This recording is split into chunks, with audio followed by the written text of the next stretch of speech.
Falar disso aqui nessa manhã, ser inabalável. Eu acho que nós precisamos trazer essa identidade do inabalável para nós. Precisamos introjetar isso dentro da nossa alma. Essa fala, eu sou inabalável. Por que eu sou inabalável? E desenvolver isso em nós. Nós precisamos de gente inabalável nesse tempo. Quando o exterior começa a ficar confuso, Deus levanta homens e mulheres centradas naquilo que é o propósito da eternidade. E eu quero discorrer sobre essa fala nessa manhã. E nós vamos ler aqui o texto que é muito conhecido.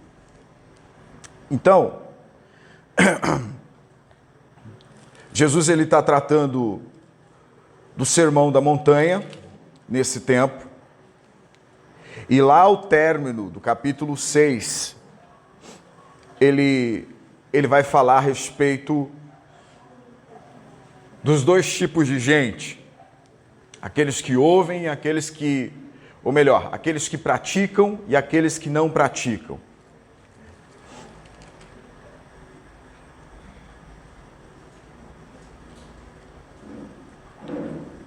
Eu quero começar daqui do 39, 6:39 de Lucas.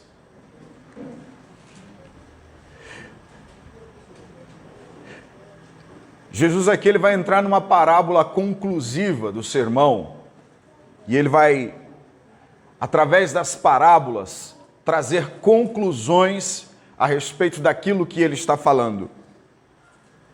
E dizia-lhes uma parábola: pode porventura o cego guiar o cego? Não cairão ambos na cova?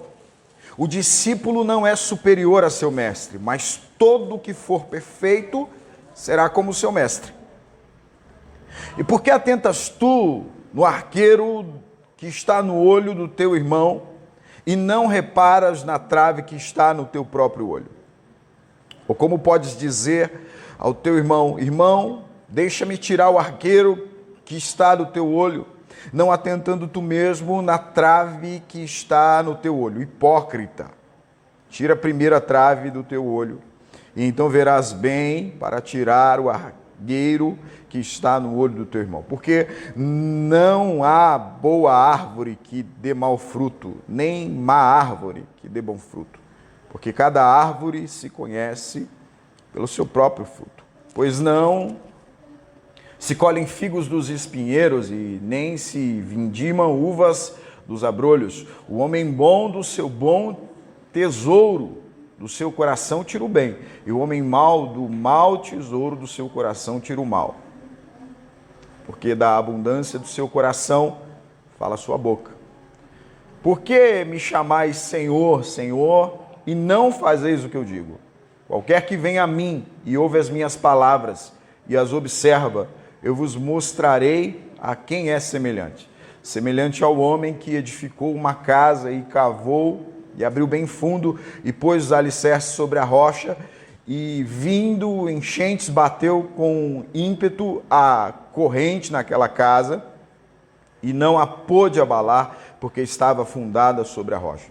Mas o que ouve e não pratica é semelhante ao homem que edificou uma casa sobre a terra, sem alicerces, no qual bateu com ímpeto a corrente e logo caiu, e foi grande a ruína daquela casa.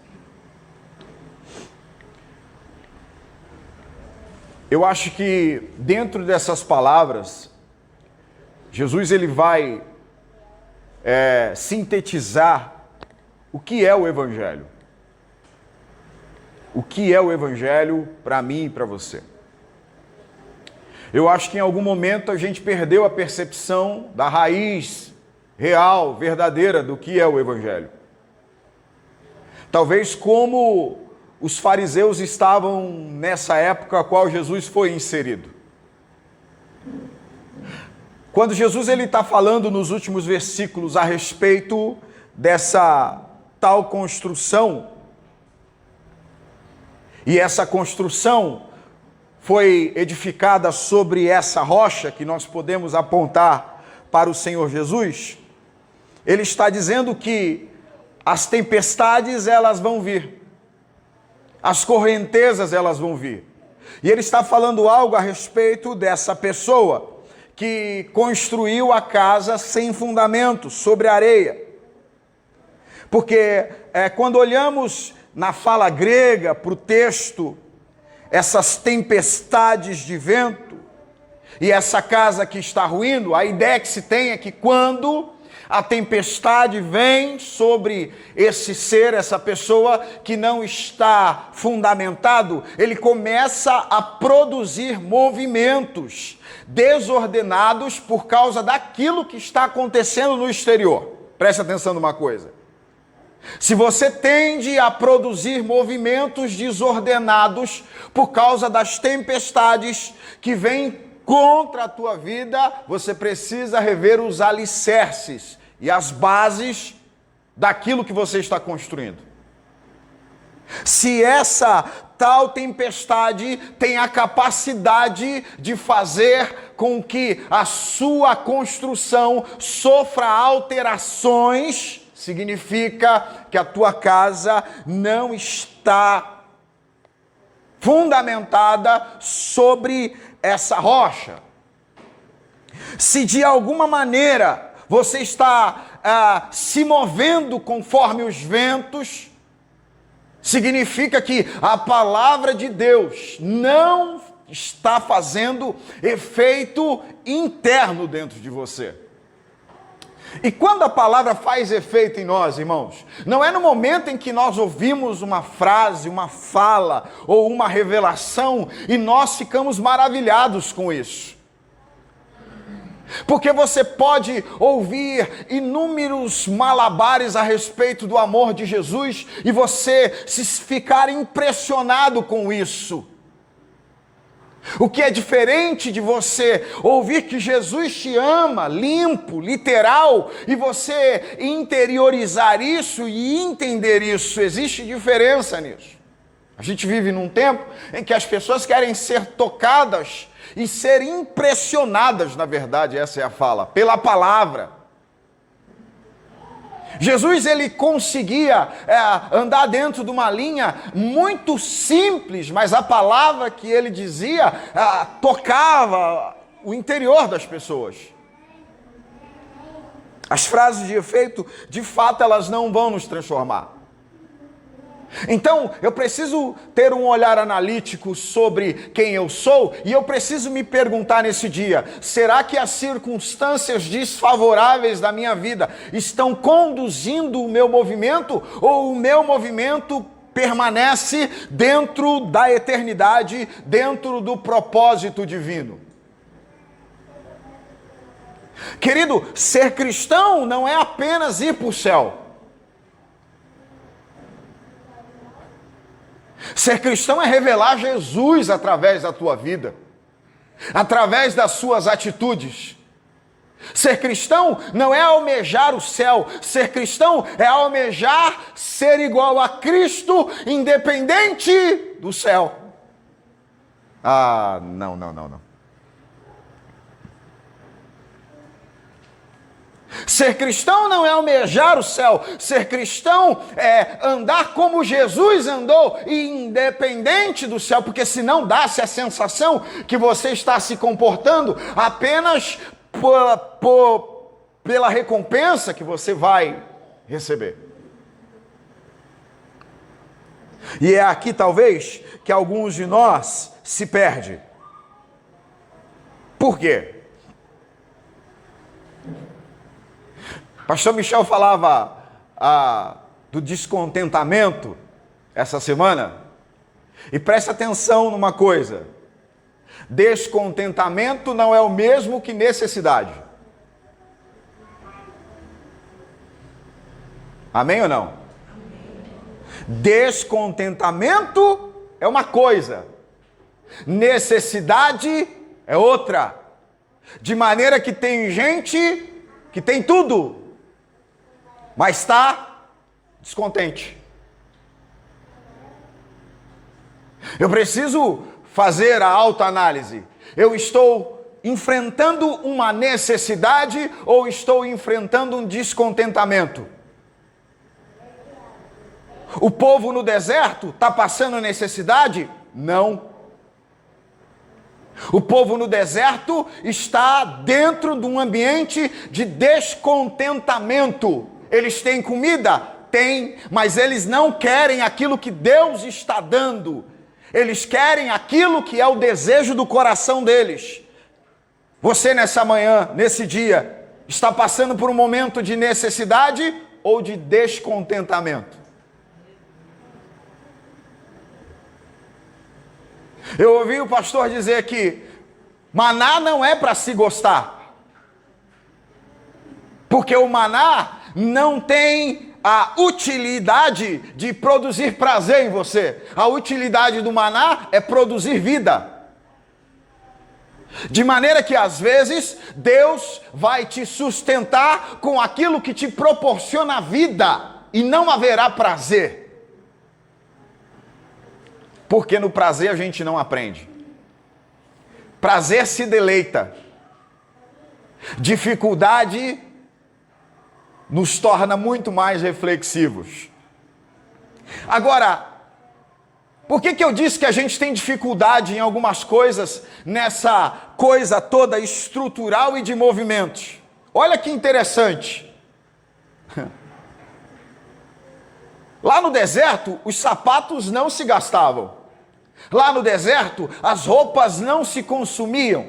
Lá no deserto, tudo permaneceu intacto. E eu estava essa manhã meditando nessa fala, nesse devocional, e que impressionante, porque esse caminho do deserto é o caminho que Deus preparou para essa gente, sim ou não? Então eu posso dizer, e se eu não puder, por favor me interrompam, que quando você está no caminho de Deus, não existe desgaste. Quem decidiu caminhar nesse caminho estabelecido por Deus, e isso é profético nesse dia, não enfrentará desgastes. O caminho de Deus não te desgasta. E a gente tem um outro olhar dentro desse aspecto, porque o Caleb, aos 80 anos, que está caminhando dentro do caminho de Deus, ele chega em Hebrom e diz: aos 40 anos recebi a promessa, e a minha força não se deteriorou. Tem crente que acredita nisso nesse dia? Eu quero profetizar na tua vida, se você estiver dentro do caminho de Deus, não haverão desgastes na tua vida. O Senhor vai repor toda manhã, o Senhor vai repor todas as noites, mas você precisa se lembrar, descontentamento é diferente de necessidade. Agora, deixa eu trazer um outro olhar a partir disso, porque no Velho Testamento nós olhamos esse caminho que Deus preparou para essa gente. Ele vai dizer a Moisés: eu vou levar vocês por um caminho que ninguém havia passado antes. Por isso, voltem. Eu não vou levar vocês pelo caminho dos filisteus. É interessante porque o caminho dos filisteus tem placa e sinalização. O caminho de Deus não existe placa muitas vezes ou sinalização. O caminho de Deus, você não consegue caminhar por ele dentro de propósitos e olhares humanos. Essa é a imagem do caminho no Velho Testamento. E quando eu vou para o Novo Testamento, qual é a imagem de caminho que eu tenho? Cristo. Ele vai dizer: eu sou o caminho. Eu sou a verdade. Eu sou a vida. Quando eu olho dentro da projeção de Cristo, eu entendo que o caminho tem a ver com relacionamento. Porque o caminho é uma pessoa. O caminho não é o serviço. O caminho é a relação. Você não se relaciona com Cristo e com Deus, e Jesus vai dizer assim, ó: eu sou o caminho, eu sou uma pessoa. E eu sou uma pessoa genuína, legítima, verdadeira. E a partir de mim você vai ao Pai. Jesus está estabelecendo um princípio para se chegar a Deus. É a partir de relacionamento que se chega a Deus. Não é a partir do serviço. Não é a partir do ativismo. E é aqui que a gente se perde. E sabe por que Jesus fala que é o relacionamento que te leva a Deus? Porque, irmãos, presta atenção numa coisa. O serviço te promove. Sim ou não? O serviço te recompensa. E vamos falar uma coisa aqui para os hipócritas. Por mais que a gente muitas vezes pegou o microfone, pegou o altar e falou assim, ó a frase, eu não estou esperando nada dos homens. Mentira. Mentira. Mentirosos e hipócritas. Por quê? Quando esse tal que dizia essa fala, alguém ia lá, puxava o tapete dele, o que ele fazia? Saía da igreja, falava mal de todo mundo. Estão querendo parar o meu ministério. Vou falar mais disso não, que isso aqui vai para o podcast. Depois vou ter que ficar cortando. O serviço me promove, o serviço me recompensa. A gente sempre estava esperando um tapinha nas costas, sempre estava esperando o aplauso da igreja, a gente sempre estava esperando alguém dizer alguma coisa. O serviço nos torna habilidosos, porque quanto mais você faz, mais você fica habilidoso naquilo. O serviço nos projeta. Aí Jesus vem falar assim, quer chegar no Pai? Não é a partir do serviço, é a partir do relacionamento. Por quê, irmãos? Vamos falar uma coisa agora sobre pessoas. As pessoas nos desafiam. O serviço toca o nosso eu, o nosso ego. As pessoas nos desafiam. As pessoas conseguem colocar para fora aquilo que nós temos de tesouro aqui dentro. E aí volta ao Dani. Porque no texto de Lucas, a palavra vai dizer assim, o homem bom do seu bom tesouro retira coisas boas. O homem mau do seu mau tesouro retira as coisas más. Sabe o que Jesus está dizendo? Aquilo que acontece no exterior, aquilo que o homem projeta para fora, não tem a ver com aquilo que está acontecendo do lado de fora. Tem a ver com aquilo que ele guardou dentro dele. Jesus está ensinando a nós, não adianta você dizer que você teve uma atitude má porque alguém te provocou. Você teve uma atitude má porque é isso que está guardado dentro de você. A gente tem essa coisa de dizer assim, eu fiz isso porque fulano fez isso.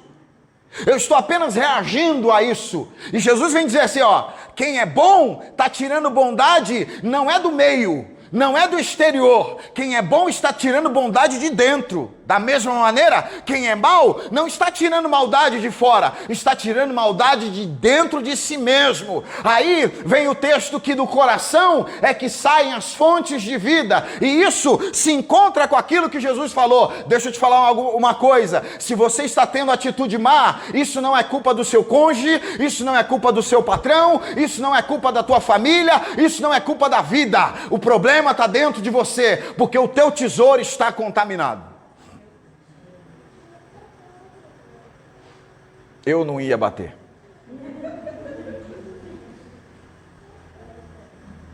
Está na Bíblia. Não sou eu que estou dizendo. Por que Jesus fala que para chegar ao Pai é a partir do relacionamento? Sabe por quê? Imagine que o Assila é Deus e eu preciso romper todos esses relacionamentos para chegar até Ele. Sabe o que vai acontecer no meio do caminho? O serviço não te trai. O serviço não te abandona. O serviço não te agride. O serviço não fala mal de você. O ministério, o trabalho, não te desafia. Agora, na caminhada com pessoas, você vai ouvir xingamentos, você vai ser abandonado, você vai ser traído, e Jesus está dizendo, o caminho que te leva a Deus é esse. E qual é esse caminho? É conseguir ir além daquilo que os fariseus faziam. Se você fizer aquilo que o fariseu faz, você não entra no reino de Deus, não é suficiente, você precisa exceder. Por isso, se alguém bater no lado da tua face, dê o outro lado.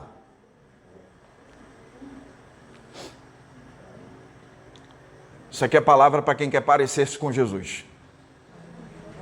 Você que quer vitória, vem no culto da tarde. Aí você vai dizer, mas não tem culto da tarde, é esse culto que te dá vitória. Por que o problema é a relação, irmãos? Olha Deus lá no Éden, está ele e o Adão. Ele olhou para o Adão e falou, vai dar problema. Não é bom você ficar sozinho. E por muito tempo eu achei que Deus queria colocar alguém ao lado do Adão, porque Deus estava com dó, estava com pena do Adão. Irmão, vou pegar a Aline e o Cezinha. O Cadu é filho único. Filho único tem tudo em casa só para ele, sim ou não? Falar mal do Cadu agora. Fica com raiva não, hein? Tô falando porque o Eduardo durante muito tempo foi filho único. O Shell tem filho único em casa também. Como é que os meninos ficam? Tô falando do meu também, tá, irmão? A cebeira, não é? Tá que dá vontade de você pôr ele pra fora pelado. Eu não posso falar isso, já falei. Porque é territorial. Isso aqui é meu. Não preciso dividir nada com ninguém. Quando Maria Clara nasceu, Eduardo estava bravo da vida. Eu não quero saber dessa menina, não. Hã? Foi a mesma coisa lá, Bel? Carninha? Porque o território fica comprometido. Eu olhava para Deus falando do Adão e pensava que era compaixão. Coitadinho, tá sozinho? Não. É que o Adão não tinha que perdoar ninguém. O Adão não tinha que dividir nada com ninguém. O Adão não tinha que proteger ninguém. O Adão não tinha nada para fazer além de desfrutar. Adão convivia com os animais, que não era a mesma linguagem, nem a mesma característica, não havia desafio. Aí o que Deus faz? Coloca alguém parecido com ele. Ou melhor, saiu dele. Se eu fosse falar uma heresia, Deus ia estar falando assim, você vai provar do seu próprio veneno agora. Então, o nosso desafio, irmãos, é romper com as pessoas. Não é você sobreviver a isso aqui, irmãos. Não é você sobreviver à enfermidade. O nosso desafio é você sobreviver ao outro. E é sobreviver como Jesus, cara. É sobreviver como Cristo. As relações nos desafiam. E vão sempre nos desafiar. E tem hora, cara, de verdade, que Deus vai colocar aquela cutícula de unha do teu lado, só para ver o quanto o teu glória sobrevive. Sabe por quê? Eu tenho a sensação que você dá um glória aqui e ele não sobe na hora. Só estou montando um cenário aqui, irmão, tá? Me cuidar com os teólogos. Eu tenho a sensação que você dá um glória e ele não sobe. Eu acho que ele vai subindo à medida que você vai se parecendo com Jesus. Porque se você tiver comportamentos contrários a isso, seu glória não vai chegar, cara. Vai se diluir no meio do caminho. A tua oferta não vai chegar a Deus.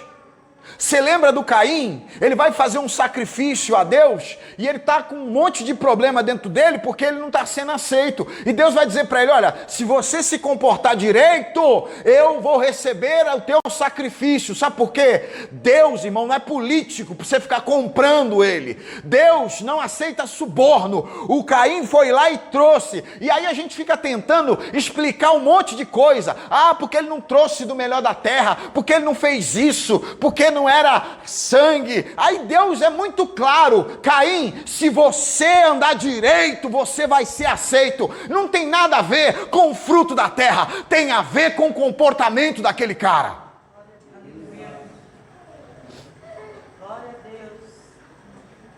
A gente pode chegar aqui, irmãos. Eu adoro filosofia. Eu tenho uma coleção inteira de filósofos. Leitura densa, dá trabalho para entender. Vai quando você entende, parece que você descobriu a pérola, tesouro. A gente pode vir aqui falar de filosofia, falar de antropologia, de história, mas isso não é para Deus algo válido se não estiver carregado de uma essência que condiz com Cristo.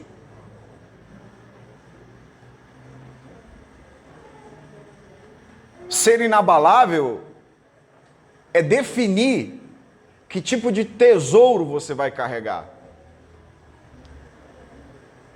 Porque existe uma subjetividade por trás do tesouro. Se você, por exemplo, aqui ó, vamos pegar os profissionais aqui. Júlio do Correio, Diego do faz tudo. Diego automotivo, o Dani trabalha gestão de pessoas, o Shell do ramo imobiliário. Se você retirar o ganho, que é o dinheiro, e você fazer perguntas para essas pessoas, o que é importante no ambiente profissional deles, cada um vai pontuar uma coisa diferente. Porque tesouro tem a ver com cultura. Tesouro não tem apenas a ver com cultura, tesouro também tem a ver com maturidade. Porque se eu chegar para minha filha e der uma nota de R$200 para ela, não que eu tenha essa nota, não que eu já tenha pegado uma na mão, ela vai olhar para aquele negócio e ela não vai conseguir estimar o valor que aquilo tem. Por isso que tesouro tem a ver com maturidade. Enquanto lá, quando a gente começou, tinha gente brigando por causa do microfone, brigando por causa de eu vou abrir o culto, hoje aqui eu tenho que bater para os caras abrir o culto, irmão. Chamei o Iratã para abrir o culto, ele tocou a bola para o Daniel. Tá cansadinho. Casou a filha ontem. E o Daniel vai casar a Melissa porque ela pegou o buquê.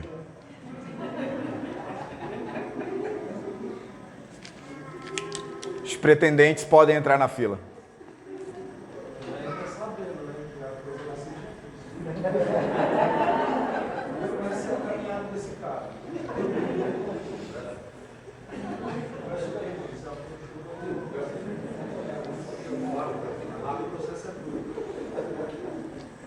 Tesouro tem a ver com maturidade, irmãos. Enquanto você é menino, você superestima, supervaloriza coisas banais. Briga por coisas banais. Criança briga por brinquedo. Faz exigências que são superficiais, irmãos. Você fica olhando e você pensa. Eu estava no SOS esse final de semana e eu olhava um casal e eu olhava para as demandas do moço e eu fiquei pensando, o que eu faço com esse cidadão? Você não pode deixar a tua cabeça te levar para um tesouro que não tem valor. A gente tem um monte de gente assim, irmãos, que está nesse ambiente imaturo e está brigando por coisas que não têm valor, porque o tesouro dessa pessoa é isso que não vale nada. Aí quando coloca isso no fogo, queima e se perde tudo que se tinha.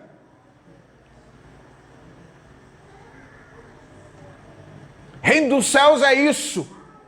E sobre tesouro, Jesus vai dizer assim: não ajunteis tesouros para vocês na terra. Tem que ajuntar tesouro no céu. Por quê, irmãos? A hora que chegar o momento do fogo, o que vai acontecer com isso? Você precisa entender o que é valioso. A Alice ontem, minha gatinha, deu à luz, irmãos. Estava saindo para o casamento da filha do Iratã e ela começou a dar os filhotes. Que coisa extraordinária é a vida. Demais. Irmãos, ela entrou em trabalho de parto, parece um ser humano, né? Eu nunca imaginei que ia amar tanto um gato na vida, irmão. Nunca imaginei. E eu fiquei triste, porque eu acordei cedo e fui buscar umas coisas para minha esposa, e ela estava indo no quarto toda hora e me chamando e entrando no lugar que ela escolheu para dar à luz. E eu não estava entendendo. E ela fez isso várias vezes, desceu as escadas, me chamava e subia e entrava. Aí eu olhei para minha esposa e falei assim: a Alice está com a respiração um pouco acelerada, acho que está na hora. Aí minha esposa falou: não, que não sei o que, vai ser desse jeito, vai ser daquele outro jeito. Eu falei: então tudo bem, saí. Quando eu voltei, a Alice já estava no primeiro bebê. E aí ela começou o trabalho de parto por volta de 9h30, 10 horas da manhã, irmãos. E foi. Eu saí de casa, já era quase 1h da tarde, e ela ainda estava em trabalho de parto. Quando eu voltei para casa, que já era quase 5, 6 horas da tarde, já entrando noite, eu tinha deixado tudo à disposição dela, comida, água, a caixinha dela de fazer necessidade. Irmãos, ela não havia saído do lugar. Ela estava amamentando, mas com um detalhe: o lugar aonde ela deu à luz aos filhotes estava limpo. Limpo. Parecia que tinha ido uma dona de casa lá organizado. E os filhotes já estavam limpos. E ela estava amamentando. Ela não fez necessidades fisiológicas, ela não bebeu água, ela não comeu. Por quê? Naquele momento, qual era o maior tesouro dela?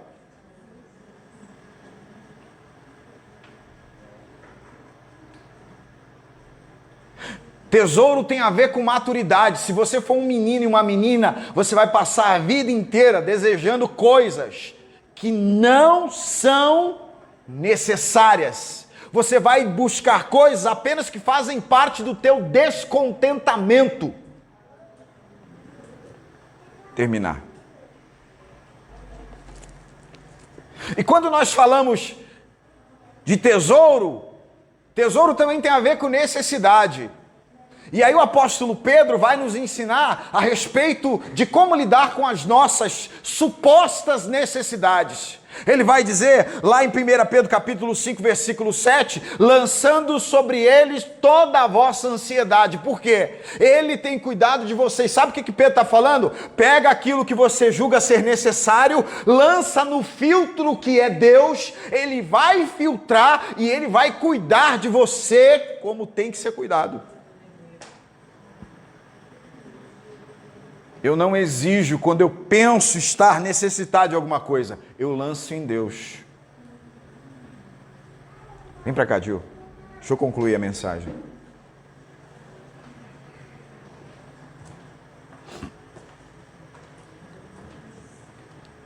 Ser inabalável, irmãos, tem a ver com tudo isso. Entender o que é descontentamento e necessidade. E quando perceber a necessidade, lançar ela em Deus.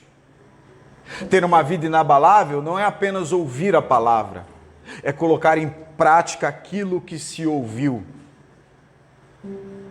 Ser inabalável não é apenas seguir alguém, mas é não seguir o cego. Porque às vezes a gente está seguindo alguém ou está seguindo algo, mas estamos seguindo alguém que não tem visão. E vai os dois para a cova.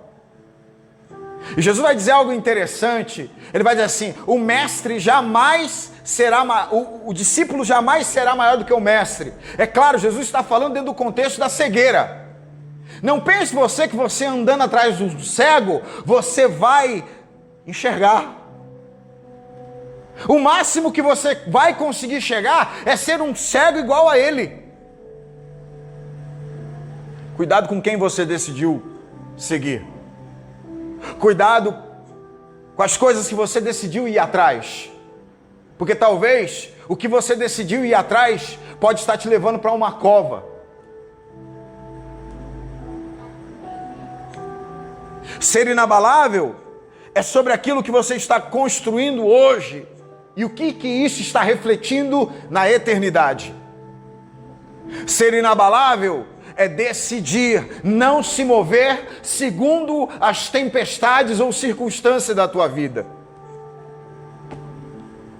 Irmãos, eu estava voltando de Bragança esses dias e existem áreas da minha vida que são oscilantes, irmãos. Como eu acho que todo mundo aqui oscila em alguma área.